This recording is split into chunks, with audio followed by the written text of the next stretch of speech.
Well, thank you so much. And Patricia, I hope that answers your question. Yeah, absolutely. Thank you again for your question. Those are good questions. Absolutely. In fact, you know, it got me thinking when she mentioned congestion, got me thinking that not every time, but a lot of times after I landed, I've been flying, I've been in the air, and, the plane lands, and you know, I can't hear for a couple of hours. Right. And that's due to some type of congestion, right? I mean, something's shifted in my ears. Right. Well, it's the air pressure when you're up in high altitude. You know, the eardrum is generally very flaccid. You know, will move very easily back and forth, but with a lack of pressure, it basically sucks the pressure out of the inside of your nasal cavity, so the eardrums will contract. Right. And then when you land, it takes a little while for that pressure to reset. It's kind of like if you drive up into the Adirondacks and you know you go up in elevation, all of a sudden you're feeling the popping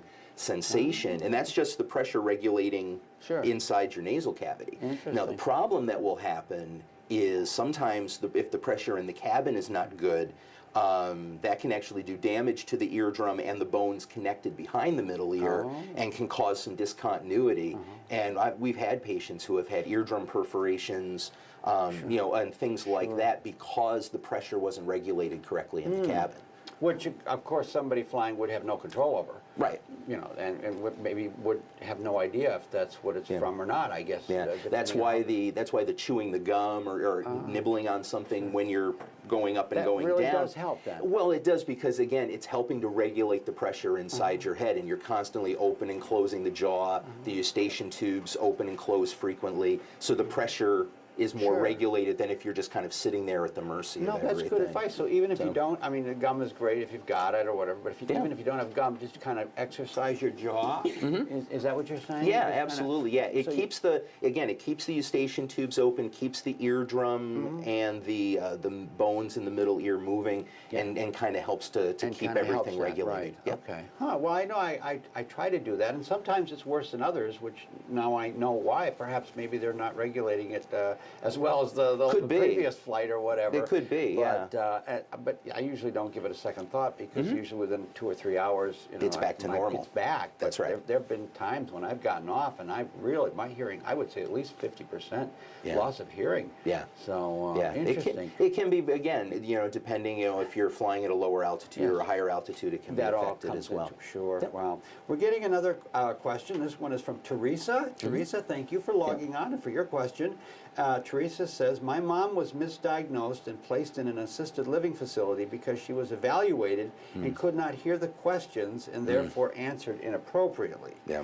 She needs to have some sort of device to help her, and the guardian who Albany County put in control of her finances says that she cannot afford one. She has a very good health insurance policy through RPI. If she cannot afford to buy a hearing device, would there not be any other assistance that could help her cover the cost? That's a tough situation too. And might need to know a little more details about that one. Probably. I mean, there are programs, you know, depending on her financial situation.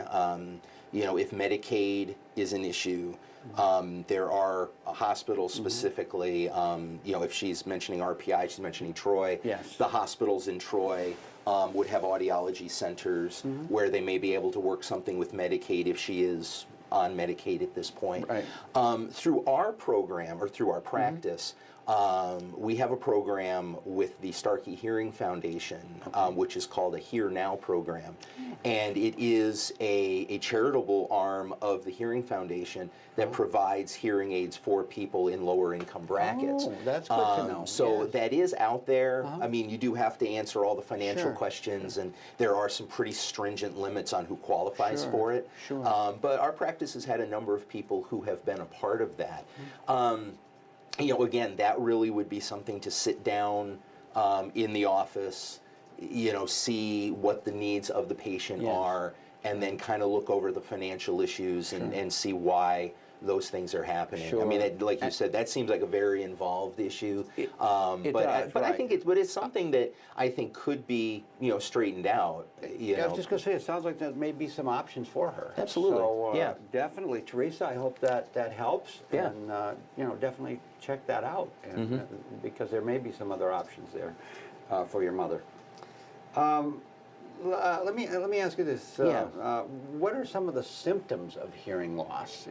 I was describing, getting off the plane, and clearly I know I can't hear as well. Yeah, but sure. What are some other symptoms that may be subtle symptoms? Yeah, yeah. Well, Teresa mentioned it. I mean, she's sitting in the interview, and her mom couldn't hear the questions, so she's answering everything incorrectly. That's right. And we mentioned at the outset, mom and dad just don't seem to be following the conversation.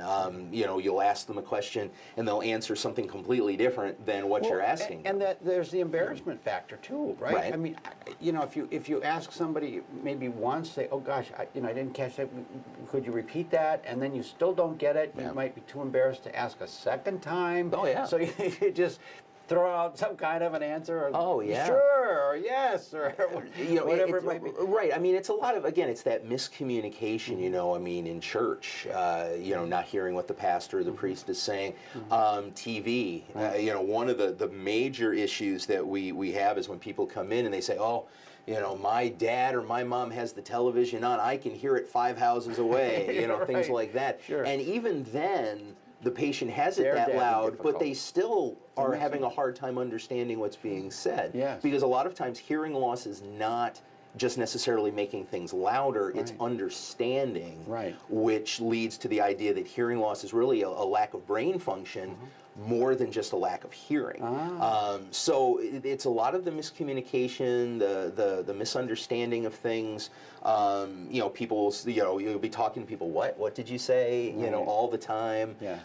It's a lot of those sorts of elements that people start saying, something's not right here. Something's got to be done about this. Sure. Yeah. And that leads me to my next question. What should I do if I think I have a hearing loss? Who should I contact first? Or should I just ignore it? Sure. Well, ignoring it's the worst possible thing to do, right. because people do that. The typical life, or the typical time span between people knowing that they have a problem or first realizing they have one and actually getting the help is somewhere around 7 years.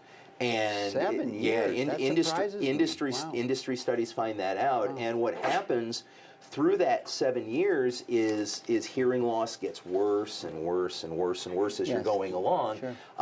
The understanding the problems keep mounting, and it becomes more and more difficult. So the first element is get tested. Sure. Be tested, have your hearing tested. Here for you, our practice, we do not charge for the testing. We don't bill for insurances. Okay. We do it simply as educational and informational for patients to get a baseline exam. Right. Sure. You can always speak to your primary care physician. Our practice, we have a wide network of primary care physicians that refer to us for that preliminary testing. Sure. You can always see an ear, nose, and throat doctor or an audiologist if you want to. In New York State, though, if you just simply want a hearing test, you don't need a medical referral in most cases. Okay. Some insurances you do, but in a lot of cases, you can come in to, like for my office, make an exam or make an appointment, come in, have the hearing test, find out where you're at. And if you need help, you get help. And then maybe go from there and determine whether or not you need to see a specialist or a primary care Well, doctor. Exactly. I mean, if we do an exam and we find that there are medical issues, there are FDA red flags that we have to abide by. Absolutely. And if we see any of those, it's right to either back to your primary care for referral or to an ear, nose, and throat doctor. And again, we have a network of ENTs around the capital region that we work very closely with as well. Wow, well, that's great information. Thank you. We're getting ready to wrap up. We're talking to Darren Barkman, who is a hearing aid specialist with Here For You. If you have questions for us, please send them in now. You can send them via email at chat@wrgb.com or through the CBS6 Facebook page as well. So we'll be taking questions for the next 5 minutes or so, and then we're going to be wrapping it up. So send them in now, please. What are the most common types of hearing aids, and what about the latest advances in technology? Sure. Can you tell us a little bit about that? Absolutely. Hearing aids today, everybody has this gigantic fear that the hearing aids are going to be gigantic and they're going to be very obvious, visible, and it's going to make you look old. Yeah, it's going to make you look, you know, a lot older than you really are. Yeah. Most of the technology that we fit today is literally, you know, it's almost invisible. Is that in fact, right? we have one style called an Invisibel, which literally goes way up beyond the second bend of the ear canal, and you can't see it Is that from the right? outside. You cannot see it. Wow. A more popular style that we have, probably really the most popular style, is called a receiver in canal, which is kind of a cousin to the old behind the ear. In fact, I was going to wear one today and have you try to find it, but it does sit back behind your ear. There's I'm a sure very, I would have had difficulty. but go well, ahead, facing go this ahead. way, right. There's a thin tube that goes down inside the Yes. ear, and it leaves the ear canal open. So a lot of patients have said before, you know, when I wear hearing aids, I feel like I'm underwater. I feel like my head's in a cave. Yeah. Not anymore. Not anymore. Not anymore. Wow. And the sound is all computer programmed so that the instruments are tailor-made to the patient and their loss. Sure. And they can be adjusted, you know, very simply in one of our offices. In fact, we have a line of technology now that incorporates wireless technology. It's the smallest wireless antenna that's available in a consumer electronic product. Is that right? Is in the hearing aids, Wow. and it allows patients with Channel 6 and everything. Sure. They can actually watch television, hear television streaming, and signal right in their hearing aids. Is that right? So instead of always struggling and having problems understanding what's being said, it's clear, loud, set to their hearing loss. Wow. And That's right. patients in our office, we do demonstrations with them all the time. And patients are amazed that they're able to follow the dialogue on a show, or they have music and dialogue going on in a show, which is always really hard for people when they have hearing loss. Oh, it's got to be. And they hear very clearly. And they hear very clearly. Very comfortably. And the best part of all is that the volume of the TV goes down so the husband or wife can watch it then too. The other, right, other And people in the everybody's room, happy. And everybody's happy. Yep. Absolutely. Yep. Wow. Yeah. Well, all I can say is, by all means, check it out. And here for you. Yeah. Just one last quick question. There's Absolutely. so much purchasing that's done over the internet. Yeah.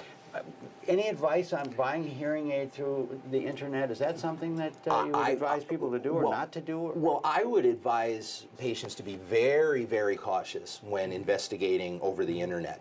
A lot of the companies that are doing so are basically doing it, and they will say right on their websites, they're trying to eliminate the middleman, Yes. which is the specialist Yes. in the office. And they're trying to get the doctors and the audiologists and the specialists out of the way so that patients can have hearing aids that are just as good, Sure. but a lot cheaper. Right. But the problem is that patients a lot of times don't know what to do with their hearing aids. I mean, even patients that I see after 6 or 8 months are still having problems putting them in, Right. are still having problems cleaning I can them, see that. adjusting them. I can see that. And with these mail order things with the internet, they really don't have somebody that they can just call up and say, hey, can I come over and can you fix Sure. this? Right. And that's really the primary thing that I talk to patients about Right. is, you know, there's a reason why we do what we do. Sure. Because hearing aids are not like going to Sears and picking up a washer and dryer. Right. They need somebody who knows how to program them, knows how to clean them, how to adjust them, Special and to attention. counsel the patient through those early stages that can be, I mean, they can be very, very frustrating for Right. people if they're not used to hearing with hearing aids. Absolutely. They need somebody to tell them they're Right. okay. Right. And right. buying And over the internet, you just don't You're get not going to get that. You don't right? get that. And they can have tons of questions. Yeah, So- absolutely. Well, we've seen it today. I was just going you to know, say, yeah. right, we've covered a lot. Again, Darren Barkman from Here for You. That's right. And if you want to see Darren, he's in the Rotterdam and Cobleskill offices. Otherwise, there are other offices throughout the capital Throughout the district. capital region. Right. In fact, if I can give the toll-free number. Sure, go right ahead. It's 1-800-942 Yes. HERE. Here. HEAR. Okay. I think that translates to 4327. But Okay. if they dial that number, they get our main switchboard, and if they want to have a hearing evaluation, again, there's no charge to do that. and we can be the first step in figuring out the problem. It sounds good to me. Yep, call in, and then again, what the person in the office that they talk to there can point them to the closest office to where they Closest are. office, absolutely. Or if they want to see Darren, just ask for Darren. Ask for me, absolutely. That's right. You saw Darren on the live web chat at Yeah. CBS 6. And I want to talk to that guy. Yeah, Darren, sure, right. absolutely. So again, this will be on the CBS 6 website. And Darren, thank you so much for coming in. It's my pleasure, Tim. Thanks for having me. Oh, you're very welcome. Thank you, everyone, for logging on. Please tell your friends and family that we're here each and every week at the same time. Have a great week, everyone, and I will see you right here next Monday at the same time. Bye-bye.